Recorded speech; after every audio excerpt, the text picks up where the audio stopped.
Bonjour, merci de nous rejoindre sur Radio Espace. Vous nous écoutez à la radio, vous nous regardez également aussi à la télévision. Nous sommes en direct de Guékédou, mesdames et messieurs, depuis hier. On évoque évidemment ceci par rapport à ce forum, évidemment, pour Guékédou. Guékédou doit renaître avec toute l'équipe. Je vous rappelle, mesdames et messieurs, que vous avez plusieurs possibilités pour interagir sur nos sujets. Eh bien, vous allez sur Twitter, le hashtag EspaceGG. Sinon, le numéro, vous le savez très bien, ça n'a pas changé. 00224 657 39 13 13. Avec plaisir, un peu plus tard, sous les coups de 10h, avec Diba Minimono, nous allons revenir sur vos propos, mesdames et messieurs.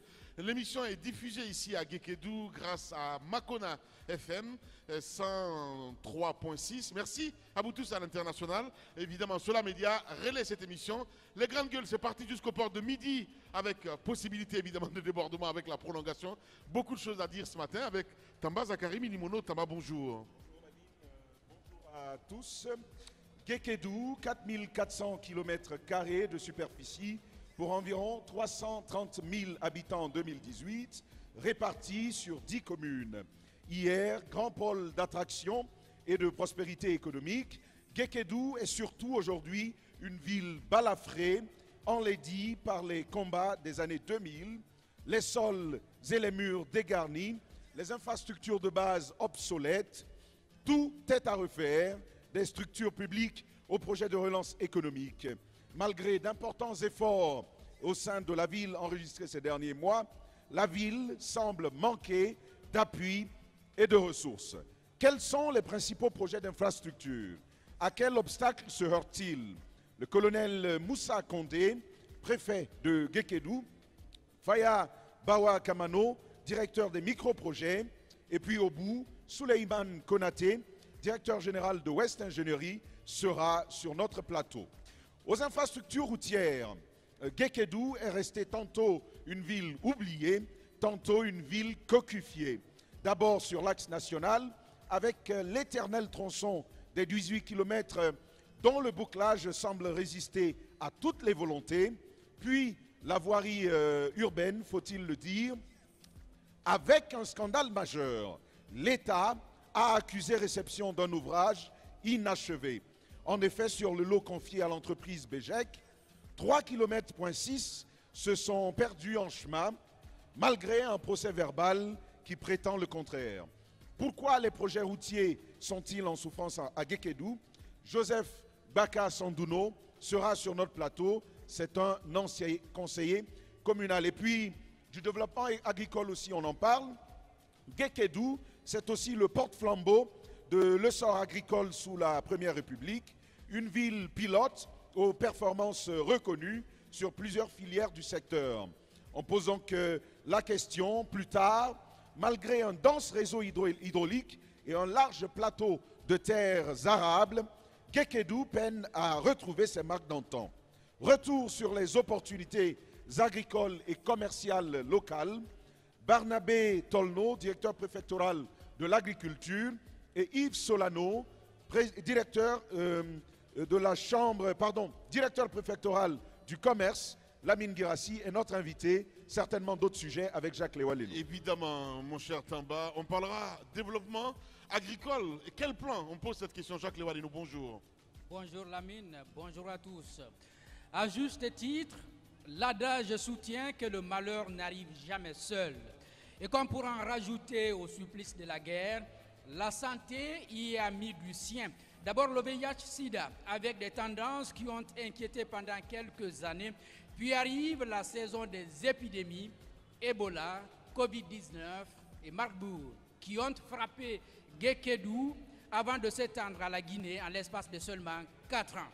Or, malgré un centre de prise en charge, la mauvaise qualité de l'infrastructure et de l'équipement continue d'affecter le système préfectoral de santé.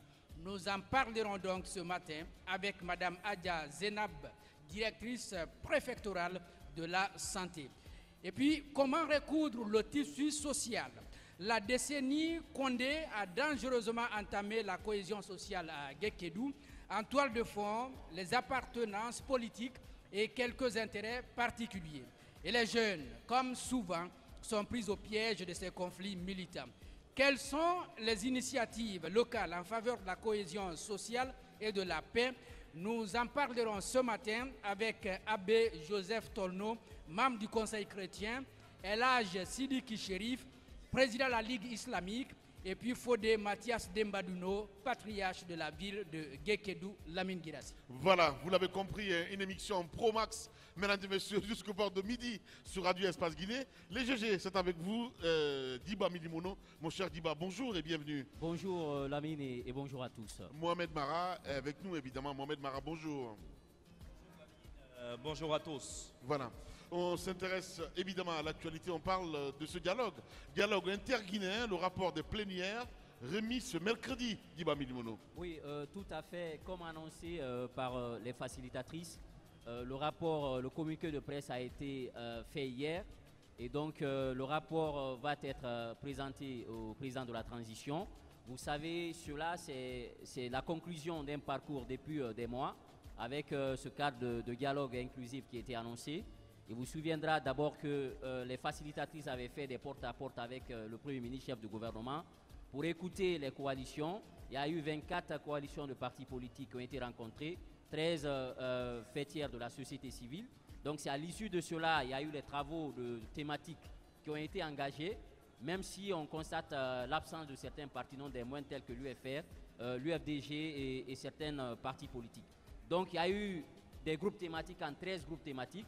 Et dans les groupes thématiques, chaque coalition de partis politiques vient avec 7 représentants. Oui. Et par groupe thématique, 2 représentants dans chaque groupe thématique, 2 représentants des coalitions de partis politiques, 2 représentants des structures fêtières de la société civile, 1 représentant du CNRD ou du gouvernement et 1 représentant par groupe thématique des experts, des spécialistes sur des questions.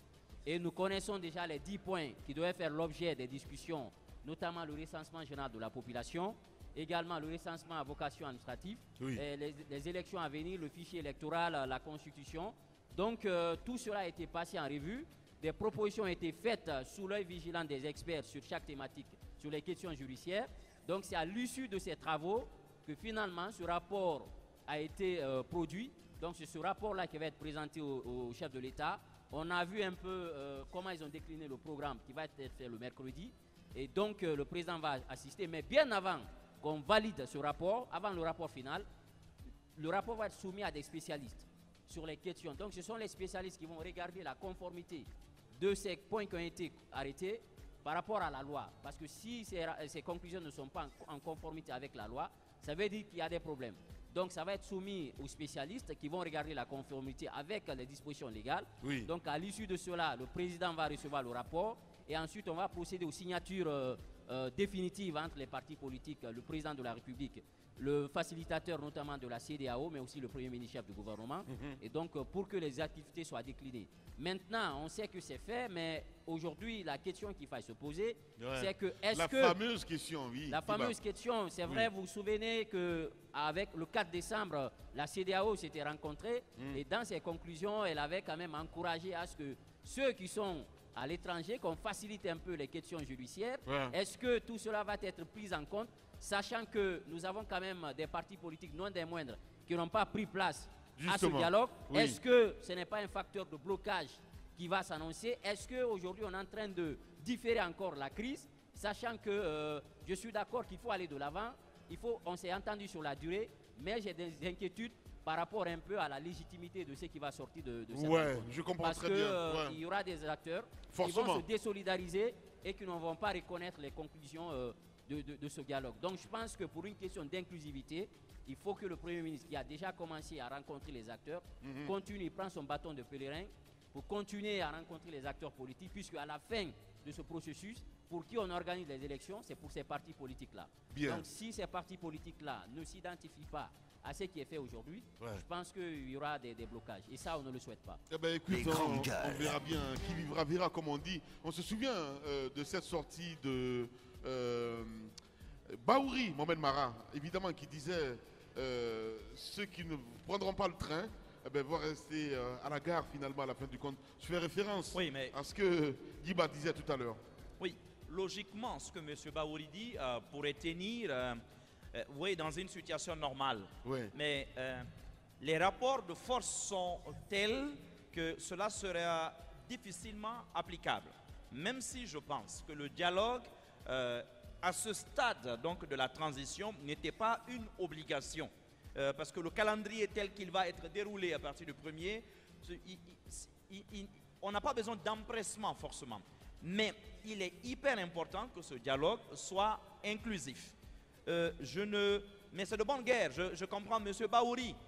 Vous savez, c'est quand même quelqu'un qui a énormément changé de discours radicalement depuis une dizaine d'années. Il était hier indexé comme étant l'opposant radical, l'aile dure même de l'UFDG.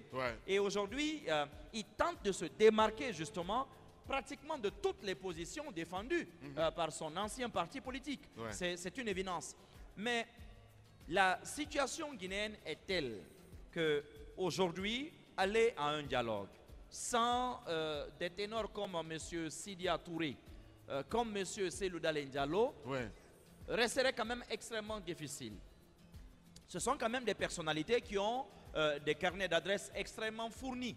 Il vous souviendra que dès que la mission technique de la CEDEAO a foulé le sol guinéen et ensuite qu'un calendrier s'était dégagé avec à peu près une date de démarrage, qu'est-ce qui s'était passé?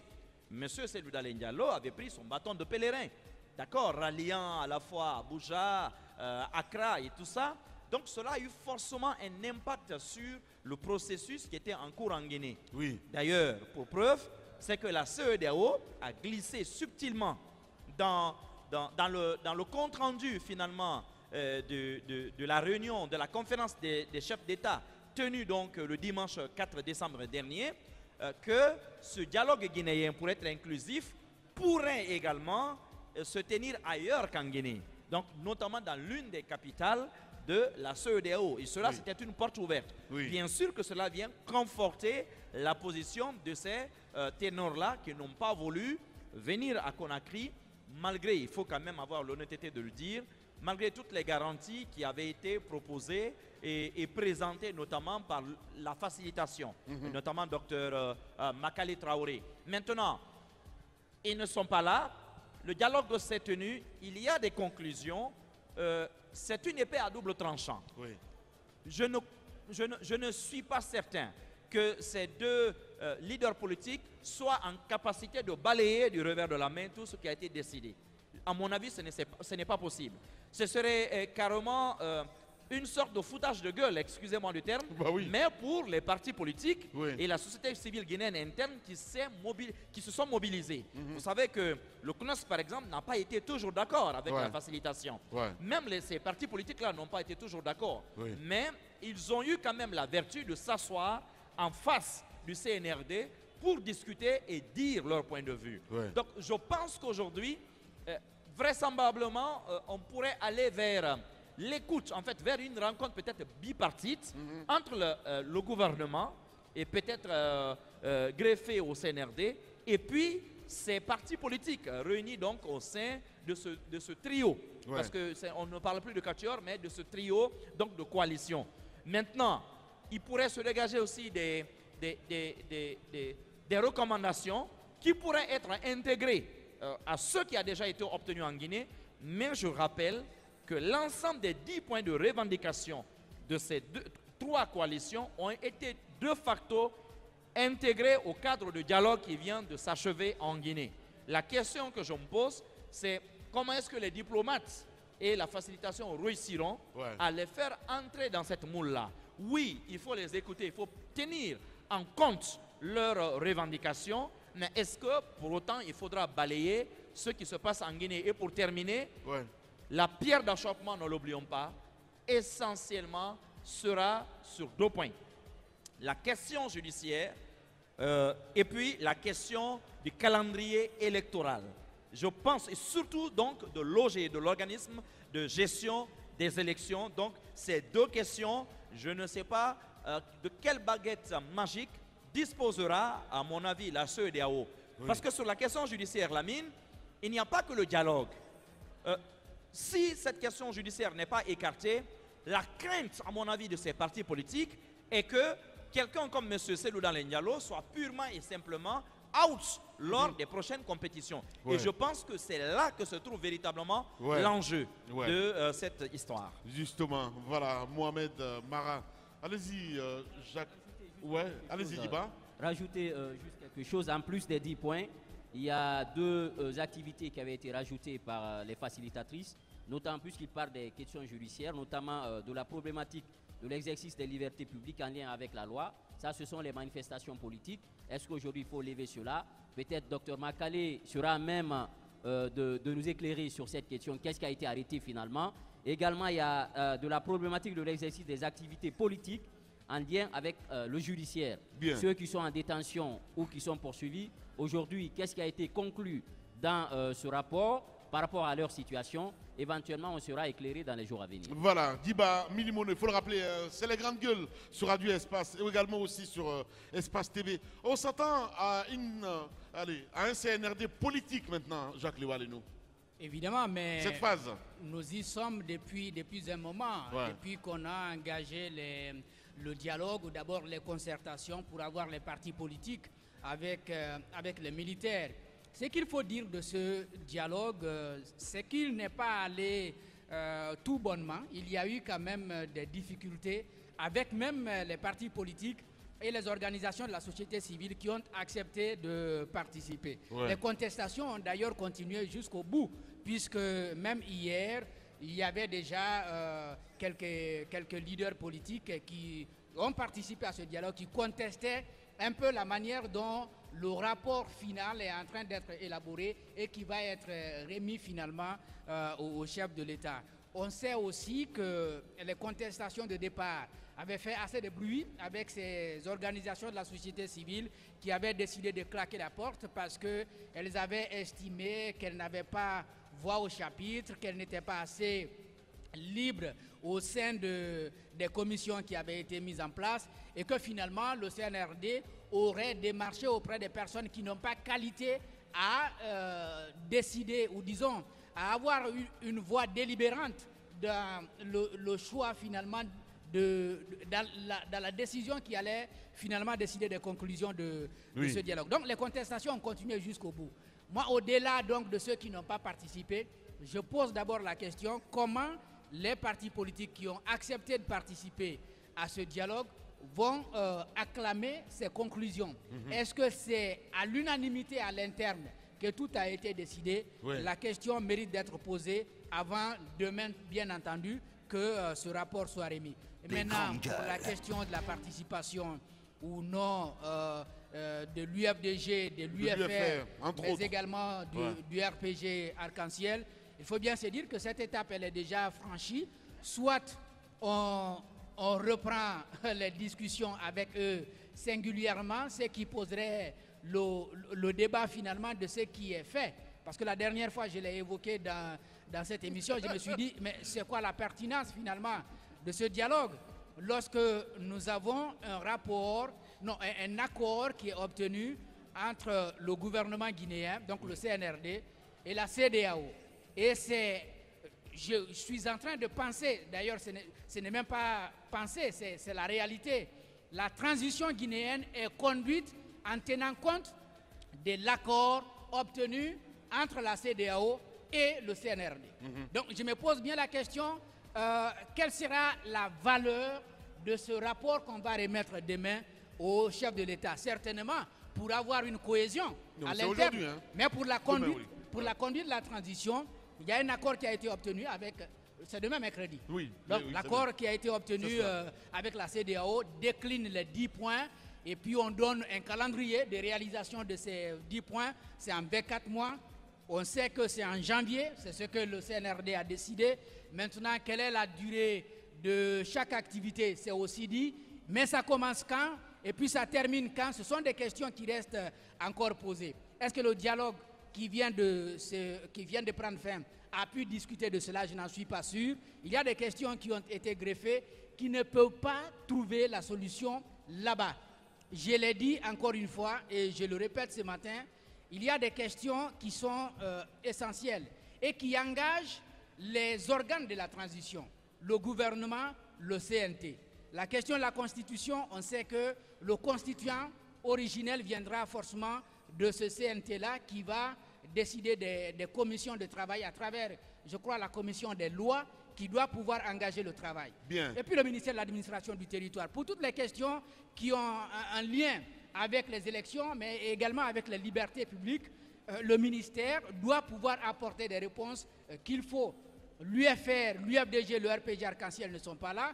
J'ai entendu quelques acteurs dire que si les conclusions sont bonnes, ils ne trouveraient pas du mal à se retrouver. Et même Kalemoudou Yansane disait lors de la dernière Assemblée générale qu'il réservait la réponse à la CEDEAO. Je ne sais pas si c'est pour dire ce qui s'est fait à Conakry, nous l'acceptons, ou alors ce qui s'est fait à Abuja, nous l'acceptons. C'est des réponses que nous attendons. Voilà, Jacques Liwa, Leno, les grandes gueules, en direct de Guékédou, mesdames et messieurs, ce matin. Merci à vous qui nous rejoignez. On s'intéresse, on parle de ce dialogue interguinéen. Tamba Zakari Milimono. Voilà, je pense que les collègues ont suffisamment évoqué les bisbilles et aussi les difficultés qui ont caractérisé l'opérationnalisation de ce cadre de dialogue. C'est par exemple les quotas de représentation. Oui. On avait suivi cela. Mais aussi, ça c'est une autre information qui n'avait pas vraiment fuité, c'est la difficulté sur la gestion des primes. Des primes des panélistes, eh bien. En effet, et des observateurs sur place.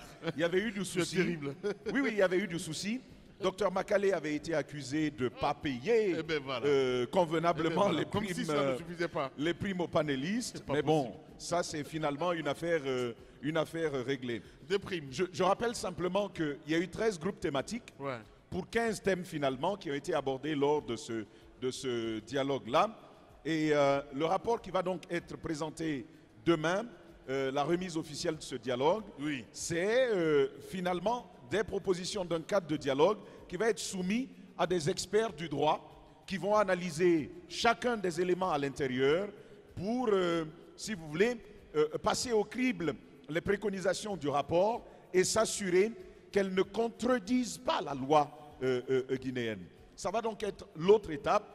Certes, il s'agit d'un rapport, une entente convenue entre un certain nombre d'acteurs, notamment sociaux et politiques, mais la décision finale va être soumise à la loi, au regard de la loi, c'est une des responsabilités. Lamine, moi je pose bien la question, je veux évoquer un certain nombre de problèmes qu'il y avait eu lors de ce dialogue-là.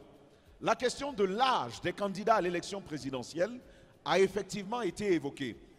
La plénière, d'après mes informations, a convenu de 2 fourchettes d'âge, 30 ans, 70 ans, ce qui exclut de facto à l'échéance de la transition, ce qui exclut Cellou Dalein Diallo, Sidya Touré, Lansana Kouyaté.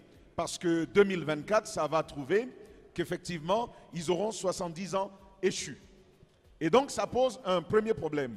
Mais lors des discussions, la plénière vote cela, sauf que pendant la restitution, une source présente lors des débats m'apprend que l'âge qui avait été de 35 à 70 ans est passé à 30, donc de 30 à 75 ans. D'accord. Ce qui permet de maintenir un candidat, Cellou Dalein Diallo, maintenu dans la course, Lansana Kouyaté, Sidya Touré, out. Comment est-ce que cela va être géré? Quels sont les... Parce que je n'ai pas eu accès au document final, mais vous voyez bien que on attend d'avoir le document final, le rapport final, pour savoir ce qu'il en est. Lorsque la plénière... Parce que voici le problème que ça pose. L'Assemblée délibérante lors d'un dialogue, c'est la plénière. Il y a des groupes thématiques qui travaillent, c'est en plénière que c'est présenté, que c'est discuté, que c'est validé. Mais lorsque, par le vote, on dit 35-70 ans, et que derrière, par une manœuvre que l'on ne comprend pas, on se retrouve partir de 30 à 70 ans, à 75 ans, retirant le droit à certains candidats de se présenter, on a là un premier problème. Voici donc un premier souci à évoquer. Deuxième souci, Lamine. Ça, c'est vraiment les coulisses de ce dialogue-là. L'organe de gestion des élections, l'OGE, la plénière, à partir du vote, a convenu d'aller avec un organe de gestion détaché du MATD, bénéficiant de l'appui de celui-ci. C'est donc sur cette base qu'on est allé. Sauf qu'à la restitution finale de ce point-là, l'assistance même, semble-t-il, a été abasourdie de voir que l'organisation des élections est ramenée au MATD, appuyée par un observatoire des élections. Avec quel pouvoir, avec quelle prérogative cet observatoire pourra suivre le travail du MATD? Voici une autre question qui reste à être posée. Donc, on attend de voir le rapport présenté. On attend de savoir si le rapport reflète les préoccupations de la plénière. Oui. Mieux, Lamine, à partir de ça, on se posera finalement la question ce qu'il va en être. Je précise que cette présentation officielle du rapport aurait dû intervenir une semaine plus tôt, mais Jacques le disait, c'est à cause de la CEDEAO que ça a été retardé d'une semaine pour obtenir que les préoccupations des grands leaders, entre guillemets, soient prises en compte dans le cadre de ce dialogue-là. C'est donc encore une fois à cause de la CEDEAO que ça a dû traîner d'une semaine. On verra la suite. Qu'est-ce qui va être fait? Eh bien, bien malin qui saurait le dire. Voilà, Tamba Zakari Milimono. Nous sommes en direct ici à Guékédou. Vous êtes sur Radio Espace, sur Espace TV et sur Makona FM.